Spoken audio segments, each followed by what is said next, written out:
আপনি এদিকে আসলে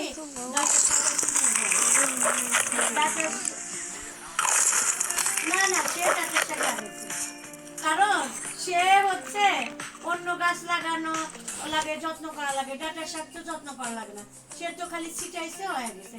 আমার হিউজ পরিমাণ বেশি ছিল, সে সব ছিটাই দিয়ে দিয়েছে।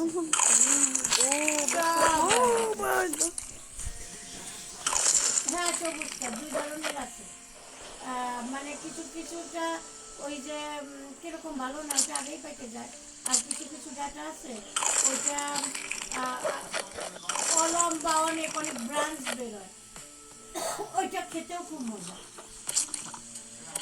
হ্যাঁ হ্যাঁ হ্যাঁ, বাংলাদেশে যেরকম মোটা মোটা ডাটা না, ওরকম ডাটা এটা খুবই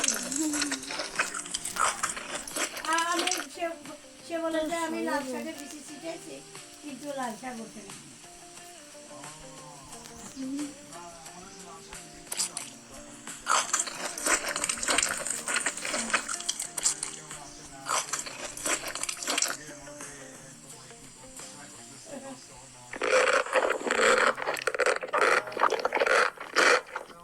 আর আমি তো ফ্ল্যাট টিলার আমার কিছু কিনে হলো না, এখন আমি চিন্তা করছি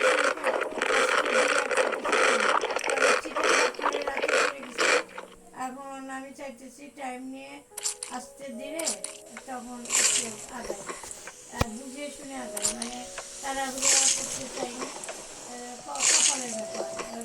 কারণ এত আমাদের তো এখানে অনেক বাংলাদেশের মানুষের মতো তো ঘুষ নাই যে মানুষের কাছে জোর করে চাঁদা আদায় করে টাকা ইনকাম, এখানে প্রতিটা টাকার অনেক কষ্ট।